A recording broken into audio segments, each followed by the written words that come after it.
started. Notice is hereby given of the regular meeting of the Board of Education of the Town of Westfield in the County of Union, New Jersey at 7:30 p.m. on the evening of Tuesday, August 29th, 2017, in the boardroom of the Administration Building, 302 Elm Street, Westfield, New Jersey. The purpose of the meeting is to transact the regular business of the board and to transact any other business to come properly before the board. This is to advise the general public and to instruct that it be recorded in the minutes that in compliance with Chapter 231 of the Public Laws of 1975, entitled the Open Public Meetings Act, the Westfield School Board on Thursday, August 24th, 2017, caused to be posted at the office of the Board of Education, located at 302 Elm Street, Westfield, New Jersey, and delivered to the Westfield Leader, the Star Ledger, the Westfield Library, Town Clerk of Westfield, Tap into Westfield, and Patch.com, a meeting notice setting forth the time, date, location of this meeting. Dana, can we have a roll call, please? Mike Beelan. Here. Mark Friedman. Here. Brendan Galligan. Rob Garrison. Chris Langhart. Here. Gretchen Oleg. Here. Peggy Oster. Here. Charles Ostroff. Here. Amy Root. Here. So welcome back. It's nice to see everybody. If you could all join me in a flag salute, please.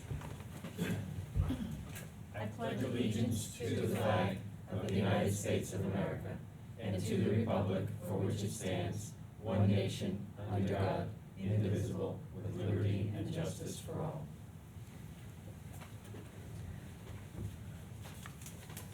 Thank you. I think we're going to start our announcements this evening. Dr. Dolan. Yes. The Westfield School community mourns the death of one of our own, 2016 Westfield High School graduate, Jake Tooley.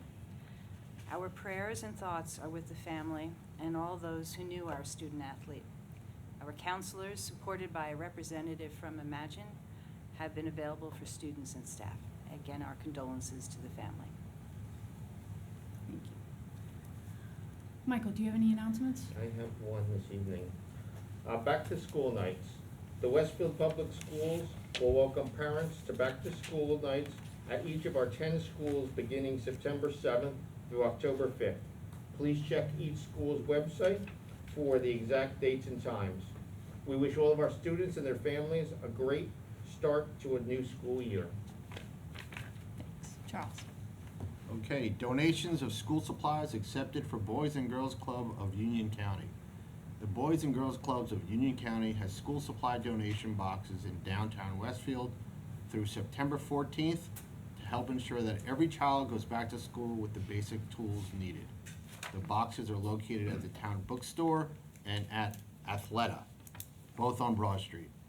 The supplies needed include items such as spiral-bound notebooks, washable felt markers, highlighters, number 2 pencils, composition notebooks, and pocket folders. This one's from the high school. Congratulations to Westfield High School teacher Jane D'Alessandro, who together with students in the school's service group called Kids on the Block, collected 1,025 pairs of jeans and pants this year for homeless teens, refugees, and people residing in local shelters. It was the second year that the teachers, students, and members of the community participated in the project inspired by DoSomething.org. Thanks. Amy, do you have one? I do. I have a community announcement. The Achievers program at the Westfield Y will kick off on Wednesday, September 13th at 7 p.m. Light refreshments will be served. Achievers is a college readiness, career development, and life skills program open to minority teens in grades 8 through 12 from throughout Union County. The program seeks to inspire participants to become leaders in their community and achieve academic excellence by providing tools and activities that prepare them for life. To participate, teens must complete an application form and be committed to attend and participate in workshops and events. There is no minimum GPA requirement, and the program, including SAT prep and materials, is free of cost. For more information, please contact Nadia Lawrence, coordinator, at nlawrence@westfieldynj.org or call 908-301-9622, extension 412.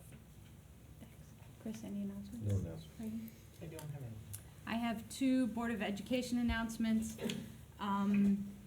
The following Westfield residents have declared their candidacy for the 3 seats on the Board of Education: Lynn Brenner, Simon Sarasa, Kent Diamond, Anthony Murata, and Peggy Oster. Board of Education members whose terms are expiring as of January 2018 include Christopher Langhart, Mark Friedman, and Peggy Oster, who is seeking her second term on the board. The election will be held Tuesday, November 7th, 2017. A Board of Education Candidates Night, sponsored by the PTC, the Parent Teacher Council, is scheduled for Wednesday evening, October 18th at Westfield High School. The 3 individuals who will be elected in November will serve 3-year terms from 2018 to 2021. And our next Board of Education meeting will be held on Tuesday, September 19th at 7:30. The complete agenda will be available on Friday, September 15th on our website. No further announcements? No. At this point, I would recognize anyone from the public for agenda items only. Seeing no one come to the podium, we'll jump right into superintendent's report. Dr. Dolan. Thank you. Well, it is time. It's just next week, and we will have the opening of the 2017-18 school year. And we will be welcoming all students for the first day of school next Wednesday, September 6th, 2017. Now, throughout the summer, the administrators, the secretaries, the custodians, and I have been working to make sure that we are ready for this opening. And just a few specific topics that we'll focus on from the summer. So our enrollment, we've been registering students throughout the summer, and we've been taking care of those students whose families have moved elsewhere. And amazingly, with all those comings and goings, our enrollment will be almost exactly the same as it was at the end of June. We will be welcoming over 6,300 students on the first day of school. Our staffing is based on student enrollment at every level. And those of you who watch board meetings or look at the agendas, you know that both at the end of the last school year and on this agenda, there are dozens of appointments of teachers and paraprofessionals and administrators to make sure that we are appropriately staffed for the beginning of the school year. Additionally, all of our new teaching staff members have been participating this week in our new Staff Institute.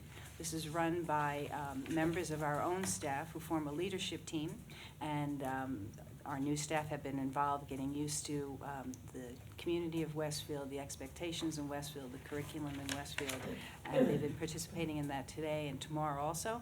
And the new staff will participate in New Staff Institute actually for their first 2 years in Westfield, so that we can provide the proper support to help them in their acclimation.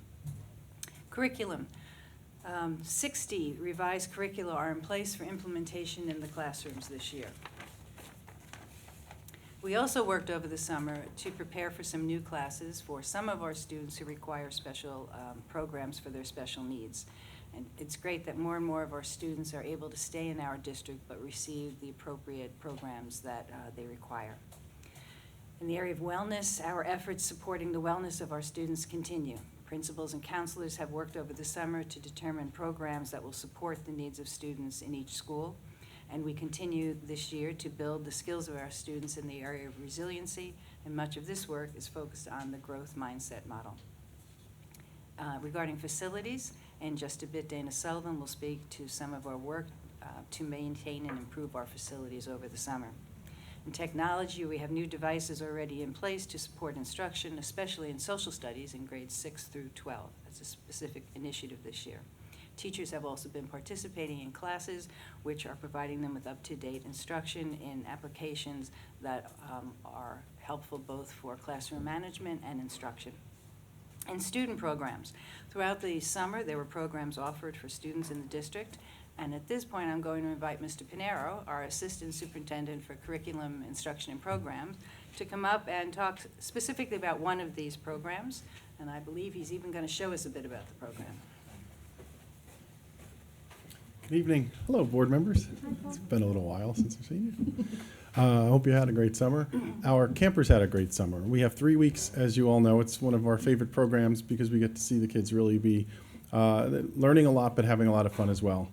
And we had this year 3 weeks of camp. We had 384 campers.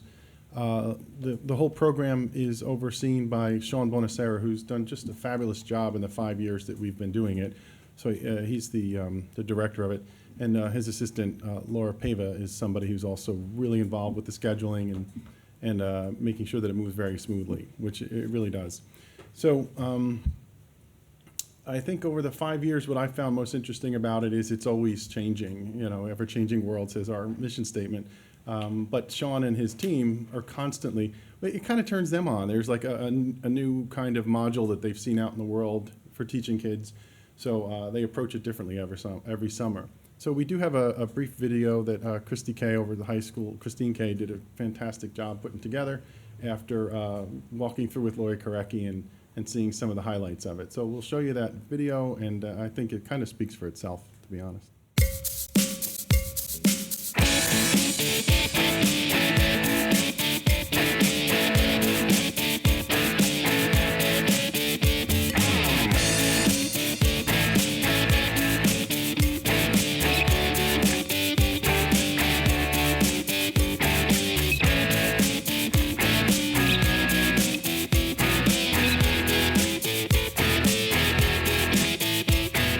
My favorite part about STEM camp is doing 3D printing, because it could be your first time and it teaches you how to use a 3D printer. Mr. House gave us all grid paper, and like you looked like an image, and then you just pixeled it, but or you could like make up your own image, and then like you drew it onto your pixel board. And then you went on to SketchUp, and they were the same boards on SketchUp. Like yellow was 6 high, so like I had to like make all my bars like 6 inches or 6 millimeters high. And like they were all white, and then we had to color them with Sharpies.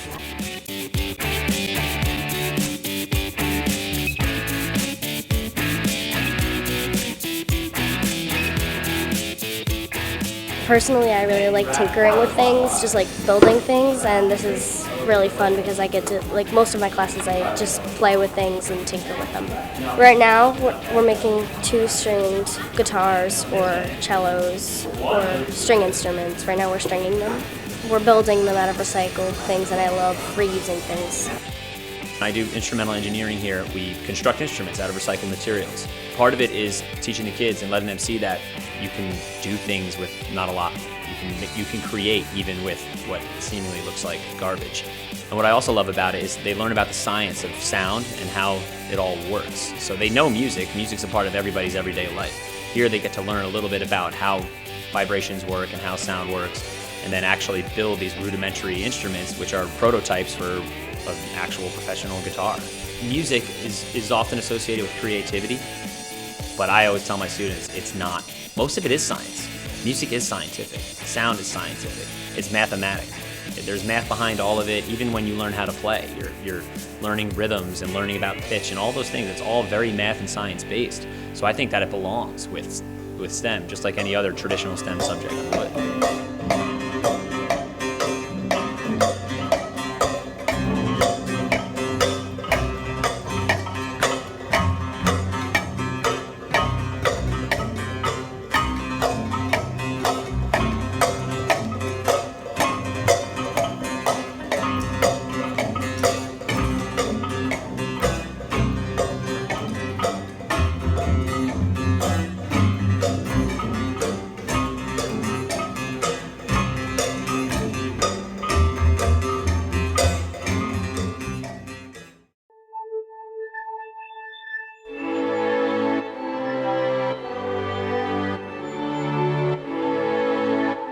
I'm teaching the introductory Scratch programming class. Scratch is a program that was used by people of all ages. I love it myself, and the kids really enjoy learning about it. It's a way that they can learn programming logic. They can learn how to code in a fun way.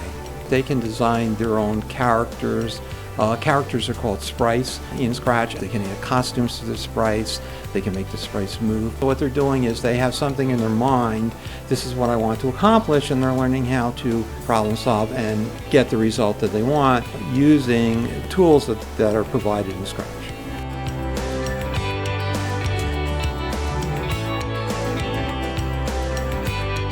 So there's sprites, and at the end the ghost swish is costumes, but for the scripts you can go to different categories. So let's say you go to sensing, you could ask what's your name and wait like a blank amount of seconds. You would find like wait seconds in control. Really all I used was the control and looks because I was just waiting or starting and then talking.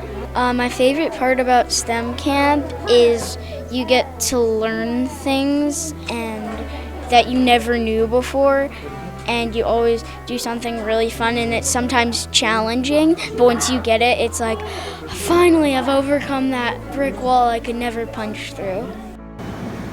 This was designed by two of our students that are going into 6th grade, and what they had to do is come up with a concept for what they wanted to animate, so they decided to make chicken coming out of the egg. So they used the Lego Mindstorm pieces and repurposed them using foam, and had to write a program to get it to work. So when it runs, it should go.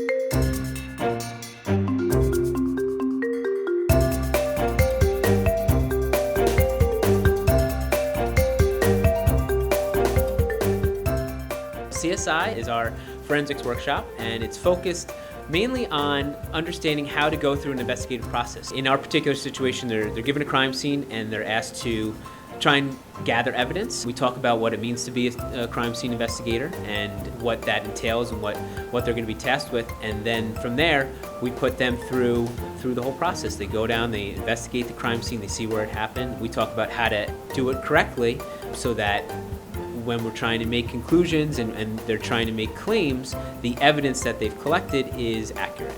To watch them do it in an environment where there aren't high stakes, it's something that's fun and it's something that they can get really into. It's fun for everybody that's involved. I found something! Someone stole cookies for the students on the past Saturday, and we're trying to figure out who stole them. We're using clues like fingerprints and the letter. We had to translate it. Well, we went down to the crime scene and we took samples of everything, and then when we got enough evidence, we tested all the evidence we had. It looked like the ransom note was made from newspapers, and suspect 2 and suspect 5 were the only people who got all the newspapers. The fingerprints were suspects 1, 2, 3, and 4. So then that means it wasn't suspect 5. So then suspect 2, I think, is the only possible one that could have done it. We found pencils in a drawer. So whoever did it must have had pencils with them for something that they were going to do. The color of lipstick on the glove that we found on the glove was Moretta red, so I think that Priscilla Powell was also part of it too. It can't be all 5, but it could be all 3.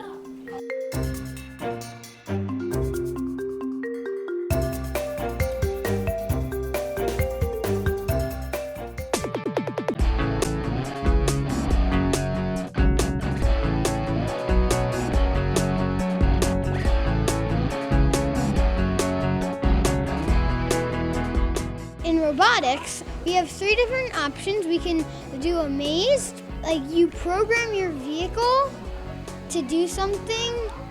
So like if you want your vehicle to turn right, you program it to turn right on the computer, and then with a USB port, you put it into the computer and it goes to the vehicle, and then your vehicle will do that.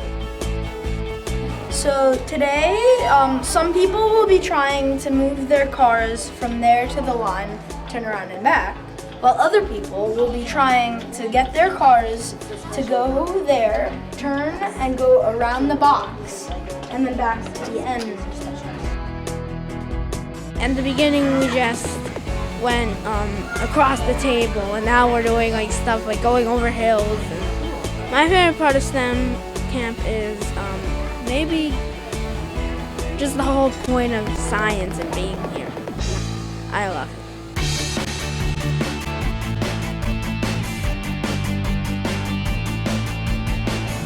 I think STEM camp's important for all children, but especially children at the elementary level, because I think they learn best when they learn by doing. When they have a chance to explore and experiment and even fail a little bit, and then learn about what they're actually doing instead of having a teacher tell them what to do. There's an element of making mistakes and then learning from them, and I think that STEM camp allows that. There's also less pressure. There's no grades, there's no pressure to do well. It's really just about having fun, and it's really about learning. So it takes the best of both worlds. It takes camp and school and kind of combines them into something that's a little more than just camp, but a little less intense than school.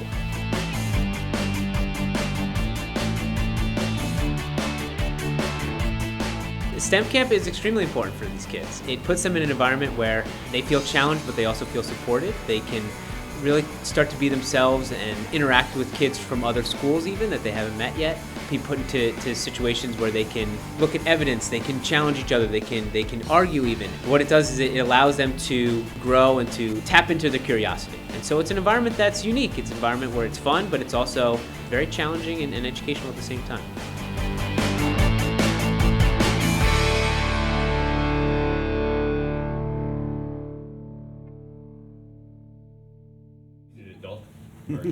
Yes, that's right. So that was fun. I've seen it a couple times, but what jumps out at me again and again is, this idea that the students get to play, but also it's trial and error. Failure is looked at differently. It's not failure, it's just another attempt before moving on to something that might be closer to what it is you have to resolve.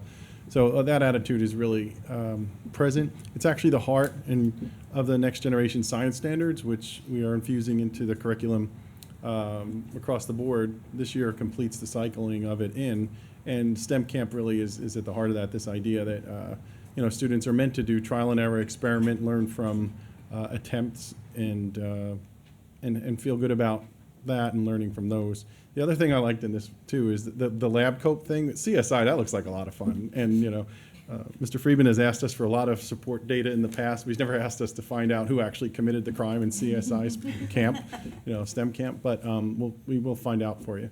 But the lab coats, somebody did some research not too long ago, and it was in New Jersey, that they took a baseline study of students' attitudes towards science, and then they put one group in lab coats and then did a whole bunch of science activities, and then they had a control group that didn't. And the ones that wore the lab coats were more likely or more interested in science careers after they interviewed them afterwards in a survey. So it was fun to see them in their lab coats, I think, and it makes them feel more professional. Clearly, they were really into it. So it's a lot of fun, and 3 weeks of it, 384 kids of it, and some really dedicated staff members, and the parents are great at getting them in on time, and there's it's fun for everybody. Do you have any questions about it? I mean, how do you get into it? Is it a lottery, or are you chosen? Or? So far, we've been fairly lucky in that any small waiting list that we've had has been able to be accommodated. But because we have the 3 weeks, we're able to get everybody in. It's done online, so people register, and they have their choice of weeks. But when that thing opened, it was in early spring, like 8 a.m. It was full by 9 a.m. Wow. I mean, it's just, but we're able to accommodate everybody. And also, we do take an active role in finding students that might be interested and also might need some assistance. So, there are ways that we can determine who those folks are and make sure that they can get the assistance they need to attend. Okay? Nice job. Okay. Thank you, Great. Paul. Thank you very much.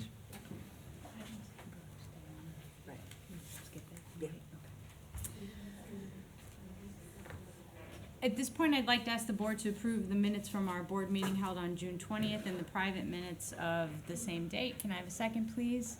Mark, thank you. All in favor? Aye. Aye. Any abstentions?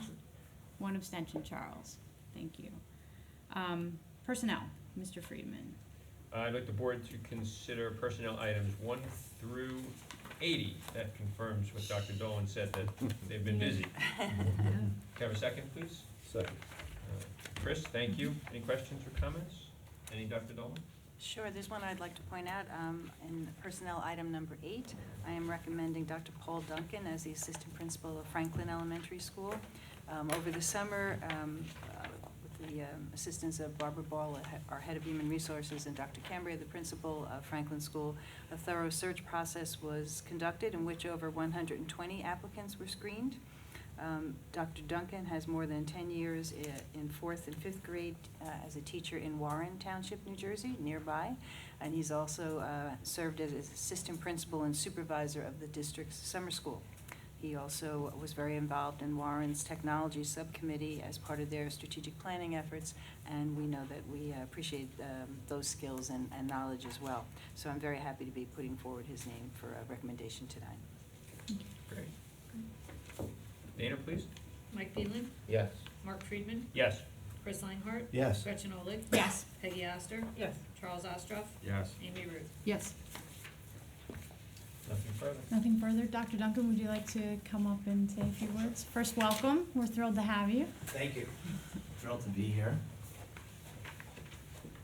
I just want to say good evening to everybody.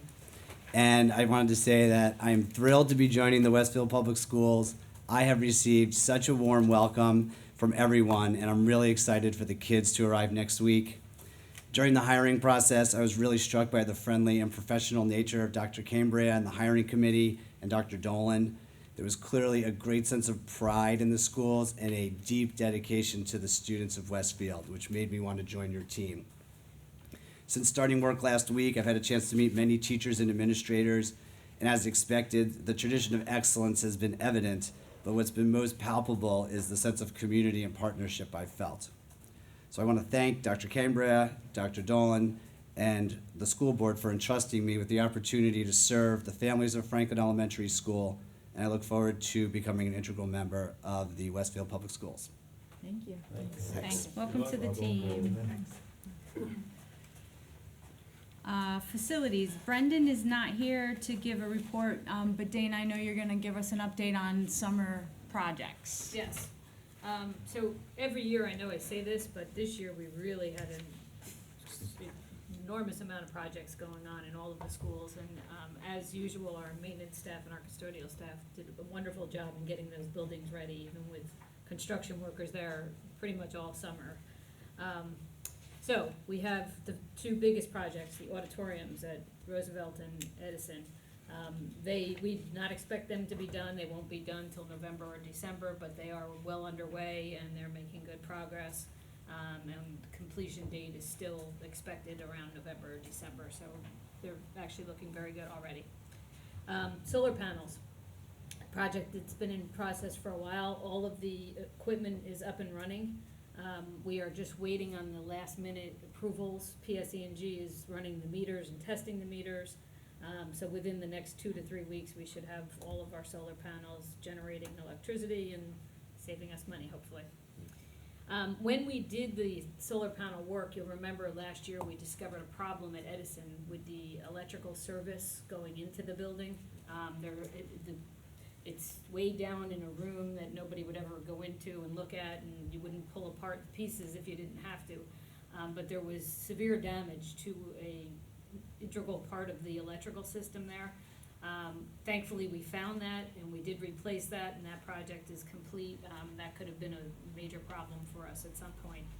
At some point, it would have failed, and the building would have lost power. So thankfully, we found that, and that's fixed.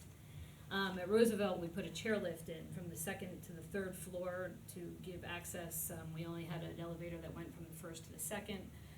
That is just about installed, and we're just waiting on state inspections on that, which may take a couple of weeks, so that might not be up and running for next week. But as soon as we that's one of these things that the state, usually it's local inspectors, but elevators require state inspectors. So we do have them lined up, so as soon as they get here, that'll be functioning. Roosevelt, we also replaced 2 boilers. We had one boiler we replaced a couple of years ago. These are the 2 remaining boilers that we're replacing. That work is underway, and will be finished, and he will be up and running for October 15th, which is when we're required to have it running. We are continuing with the fire alarm installation. You'll remember last year we did 3 schools, and the remainder of the schools that were getting new fire alarms are being done this summer. We have 2 schools that are just about fully wired, Tamaulipas and Edison. The new systems are not totally running yet, but the old systems are all still in place and can remain in place and running until the new systems are completed and tested and fully functioning. That is work that's gonna go into the fall, and will be done after hours. So there'll be no impact to the children or the staff, and we expect completion sometime in the fall, hopefully. It's going a little slower than we hoped, but it's going. At Tamaqua, Jefferson, and Washington, we replaced the gym floors, which really look great. They're all done, new floors and new padding, that's all completed. We also painted Jefferson. At the high school, we replaced the ceiling. In the gym, we had done some work in the gym in past years, and this year we replaced all of the ceiling tiles, and that's done. AEDs, we have AEDs in all of our schools. This summer, we've been working on installing AEDs at all outside fields. The Board of Ed paid for the AEDs that went onto all the fields where our high school sporting teams play. And the town there was Bruce Kaufman from the town was here, but I guess he didn't stay. The town and Westfield Foundation donated, and it's on the agenda tonight for you to accept, $20,000 to pay for AEDs in all of the other fields in the district. So they're not up and running yet, but they will be within the next couple of weeks. So all of our fields will have AEDs outside, accessible to anybody that is on the field or outside the school building that needs it. And those are defibrillators? Yes. Okay. Yes. Are the coaches required to be trained in the usage? Yes. Yeah. Yes, coaches are trained in the use of AEDs, they're trained in CPR, they're trained in quite a few different types of first aid, yes. Air conditioning. We ran wiring and installed air conditioning in 31 classrooms in the high school and middle schools combined.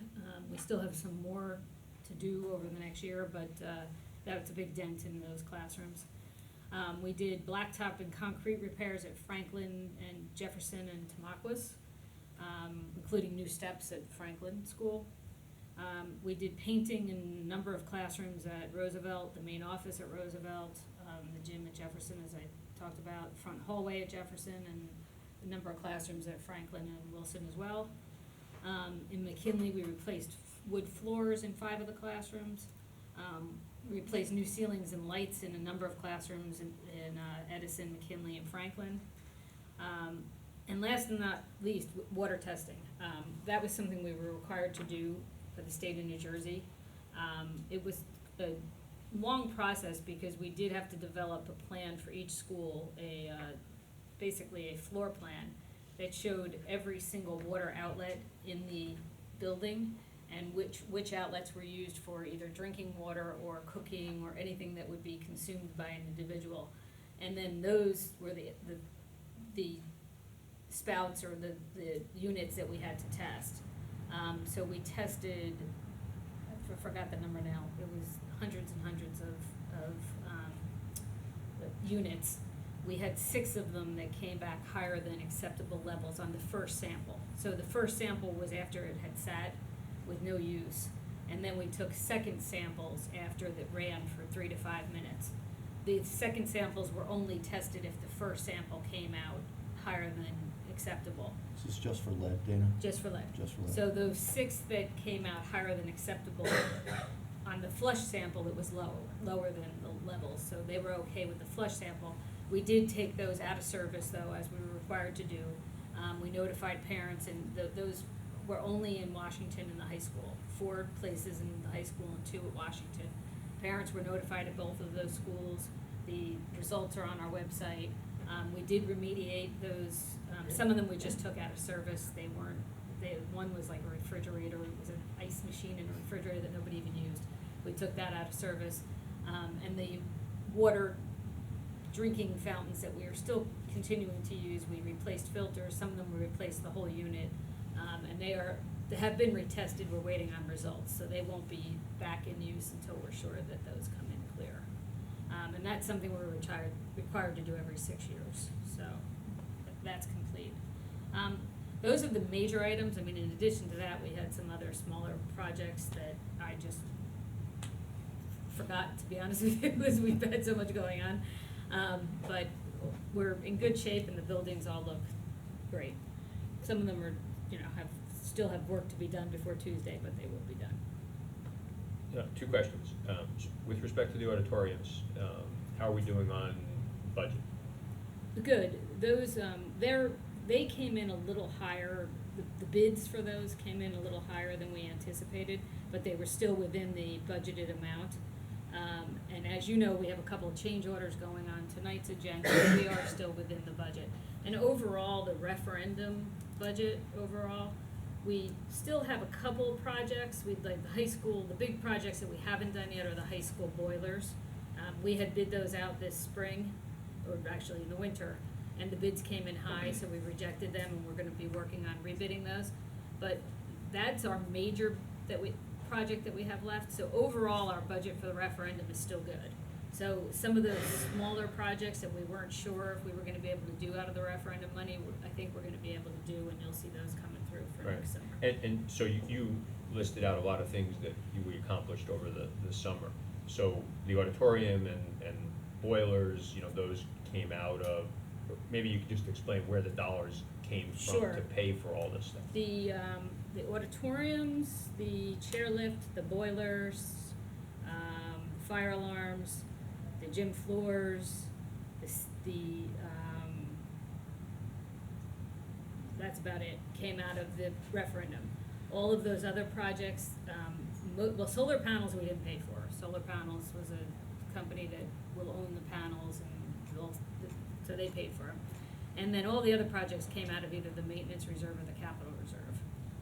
So that are the reserve funds that we've been putting aside for these type projects, and we have a whole 5-year plan for projects coming down that still need to be done. So that's where all these other projects and all of the smaller projects that we do come out of those funds. Right. So, I think it's important for the public to know that, a lot of these things that are funded out of maintenance reserve and capital reserve are because of, good management of Dana and the administration and Dr. Dolan. Years ago, these are not the kinds of things that we would have been able to do out of maintenance reserve and capital reserves. Historically, these would have all been things that we would have had to go to the public to bond for. And over the last 5 or 6 years, our stated goal is to, reduce where we can, having to go out to the public for bonding. Obviously, we've had to do that for some things like roofs and auditoriums and some things like that. But there's been a lot of money invested back into the buildings and the infrastructure through these reserves. Dana, in terms of the auditoriums and the work that remains to be done, so in both of those schools, those are hallways that the kids use. So I assume that there are some precautions taken from the kids wandering in, and then the workers are also using external exits to get in and out of the building? Yes, correct. And the workers are going to be working during the day unless there's a disruption. If there's any problem at all, then we will stop that. But we have very good contractors on, the same contractors are working in both schools. We have a general contractor, we have an electrical contractor, and we have an HVAC contractor. And they're all 3 of them are very good. So they're working with us closely. If there's a disruption of any kind, we'll stop it, but there shouldn't be. They will be confined to the auditorium, and all of their workers will check in the office and, follow all of our safety procedures. Does anybody else have any questions? Good job, Dana. Yeah, Yes. fantastic. Yeah. Thank you to all of our maintenance and to Mike Morris and his Yes. team for getting us ready to open on time. September 29th is the next facilities meeting, 8 a.m. It's a Friday. Okay, long-range planning, Mark. So I have no report. We will try and get a meeting together in the near future. I'll talk to Dr. Dolan, we'll get some dates. Great. Thank you. Policies, Chris. Yes, we have one item on policies. I think Dr. Dolan has a presentation for us tonight, so I would ask the board to approve the one item, the 2016-2017 school self-assessments for HIB grades for the schools within the district. Can I have a second? Thank you, Amy. And with that, I'd like to present the actual self-assessments that the schools have have submitted. So, as I think most people in the district are aware, New Jersey has an anti-bullying Bill of Rights that's been in place for a number of years, and it's something this district takes very seriously. We truly expect our students to learn how to treat each other appropriately and not to take advantage of anyone, and it's something we're all committed to. So part of the New Jersey Anti-Bullying Bill of Rights calls for each school to have a school safety or school climate team. And on that team is the person in the building who is named to be the anti-bullying specialist for the school. It also has the principal on the team, it has a parent, it has a teacher, and there can be additional people that are appointed for the team, but it has to have at least those people on it. And each year, the people on that team, one of their responsibilities is to use a district form to do a self-assessment to see if the school is really addressing everything that's required in the state law. And in the state law, there are 8 core elements. In each school, we're required to provide, when it says HIB is the state's acronym for harassment, intimidation, and bullying. So we're required to provide programs regarding harassment, intimidation, and bullying in each school, or use specific approaches when dealing with students or other initiatives. And it could be a character education initiative, for example. Most of our schools are involved in that. We'll also have to make sure that the adults who work in the school have training on the board-approved policy for harassment, intimidation, and bullying. That there is other staff instruction and training programs, not only about the policy, but about perhaps the research behind how do you teach appropriate behavior to students at different age levels. We have to make sure that curriculum and instruction includes harassment, intimidation, bullying. That can certainly be in our health program, and it is infused in our health program. But truthfully, it's also infused in our literature program. There's so much you can learn from literature, whether you're reading a book to kindergartners or you're reading something in 11th grade English. The HIB personnel, again, every school is required to have somebody who, in addition to their regular duties that they're hired for, they have an additional duty of being the anti-bullying specialist for the building. There is a very, very, very specific reporting process when anyone claims an incident of bullying, intimidation, or harassment. And so each team at each school has to assess, have we been doing that? Have we been adhering to the timelines, et cetera? That also involves an investigation and then reporting after the investigation. So again, the state form that has to be completed in each school is very, very specific. For each subcategories of those 8 core elements, they have to score each of those categories as to whether or not they've met the requirements or exceeded the requirements. If the maximum grade you can receive for this is 78 if you exceed all of the requirements. Now, the state requires that I submit these charts the way they are. I'm not sure they're the most helpful, but they're required that's how I submit it, and that's how I have to also submit the information to the state. So basically, for each school, underneath HIB programs, approaches, or other initiatives, there are specific questions. I won't go through every single one, but for example, one says, has the school developed HIB programs, approaches, or other initiatives? That's the first line going across, so each school has to answer it. The second line would be, has each school implemented HIB programs, approaches, or other initiatives? The third line says, has the school assessed? So it goes on like that for each of these areas. And as we go through the various screens, you'll see that in general, in most areas, for all of the subcategories, most of the teams scored themselves with 2s or 3s. 2s, again, mean that you met the requirements, and 3 means you exceeded the requirements. I mean, where someone does it, and I Sure. apologize for interrupting, but where it says parsing these requirements, I noticed that one school seemed to have hit a 1 on more than one occasion, not to use the same word over and over again, but what's then done as far as to build them back up, or where they feel, because this is a self-assessment, you're saying. Sure. So do they give an explanation of why they felt that way, or? Sure. For example, what we have found is that from year to year, it is different schools. So the schools will then, as part of, and certainly we have conversations about it when we review the numbers. And then we talk about, so what is going to be done differently. In this particular instance, for example, the one school that does have ones in core element 2 training, they did provide training for all of their teachers. They didn't provide training for all of their volunteers. And you can imagine in an elementary school, those of you who are active in elementary schools in Westfield, there are a lot of volunteers. So it's talking about how can that be provided, what is the best way for volunteers. So the self-assessment actually does help the teams figure out, okay, we did really well on this, we think we're successful and the students really understand it. Oh, but we didn't remember to train the volunteers. So those are the things that are pointed out, and then that allows you next year to plan to make sure that you address that. And actually, in that particular school, those were the issues, dealing with volunteers in different ways on different core elements. And you do like a year over year to see how, how they self-assessed and Yes. whether the teams changed out, if there's any differential in the team that could have caused it, or? We do, we absolutely do. And the state actually has also somewhat changed their expectations over the years, so that's part of the story as well. But you do try to reflect, I mean, this is something you do have to work on every year. For one thing, we get new students at different grades every year, right? So you do a lot of programs in the elementary school, and then when students get to the middle school, it's different again. And more of the students then have phones, and you have more issues regarding harassment, intimidation, bullying because of the access of what's available on the phone. So you're constantly trying to adapt to what the changes are and to the fact that every year you have new faces of students in front of you. So we're never I don't think we're ever going to see every school getting to 3 all the time, but we're going to keep working on it because it is important. There's no doubt that it is.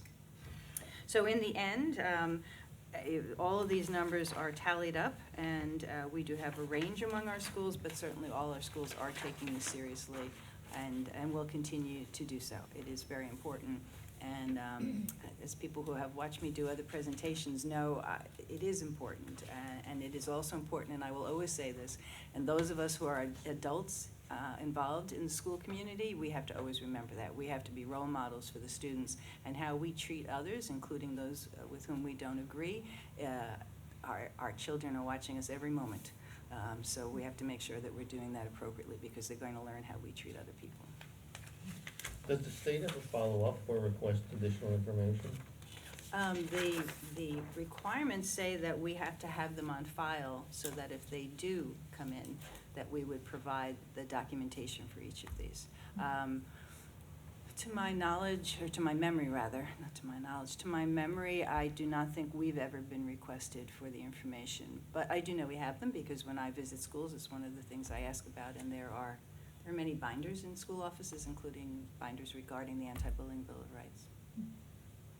And I do know Mr. Malanga continues to be our coordinator for anti-bullying in the district, and he, I know, has already established the training for the anti-bullying specialists in each building. Some of the anti-bullying specialists have been changed this year. This is an updated list, so heading into this year, these are the individuals at each building, so if any parent or any student does have a concern, you can certainly go to these individuals.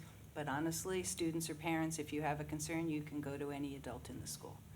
You can go to a teacher, you can report it to anyone, and we will follow up on that.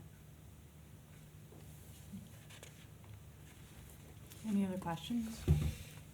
Dana? I think we have to vote, correct? Yeah. Correct. Mike Dillon, Yes. Mark Friedman, Yes. Chris Langhart, Yes. Gretchen Oleg. Yes. Peggy Oster, Yes. Charles Ostroff, Yes. Amy Root. Yes. Policies Committee will meet October 10th, and that's all I have. Okay. Curriculum, I would ask the board to consider curriculum items 1 and 2. Can I have a second, please? Amy, thank you. So the first item are the anticipated field trips and overnight field trips. Is quite a lengthy, beginning of the year report. Hopefully you had a chance to go through that. And then we're also approving second reading of practical arts curriculum that we took a look at the end of last year. Does anybody have any questions? Dana? Mike Dillon, Yes. Mark Friedman, Yes. Chris Langhart. Yes. Gretchen Oleg. Yes. Peggy Oster, Yes. Charles Ostroff, Yes. Amy Root. Yes. And thank you. We have a SIT meeting on September 14th at 8:30, which is a Thursday, 8:30 a.m. Finance, Mark. Yes, I'd like the board to consider finance items 1 through 24. Could I have a second? Second. Chris, thank you. We had a few different gifts, so let me just go through those quickly. We'd like to accept the gift of a 48-inch floor fan valued at $350 from Mr. and Mrs. James Lane for the Edison Intermediate School gym. Also, a gift of $9,200 from the Jefferson School PTO to Jefferson School to purchase 30 Chromebooks and a Chromebook cart.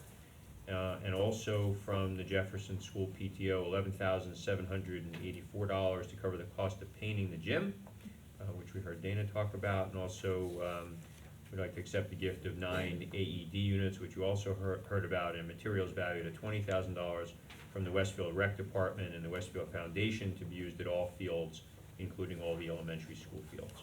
So thanks very much for everybody's generosity. Any questions, comments? Dana, please. Mike Phelan, Yes. Mark Friedman, Yes. Chris Langhart, Yes. Gretchen Oleg, Yes. Peggy Oster, Yes. Charles Astroff, Yes. Amy Root. Yes. We have a finance committee meeting scheduled, I don't remember the date. September 8th. September 8th, there you go, 8 a.m. Technology, Peggy. I don't have any report, and our first meeting of the year is scheduled for Friday the 15th at 8 a.m. I would ask the board to note the notes for the record. And do we have any unfinished business? Any new business? I assume it's too soon for liaison reports, but just in case, anybody been liaising this summer? At this point, I would recognize the public for questions or comments.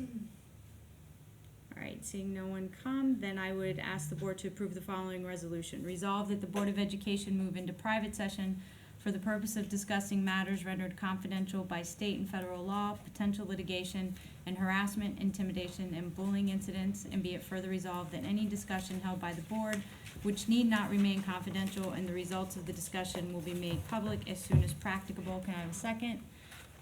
Charles, thank you. All in favor? Aye. We are in private session. Thank you very much.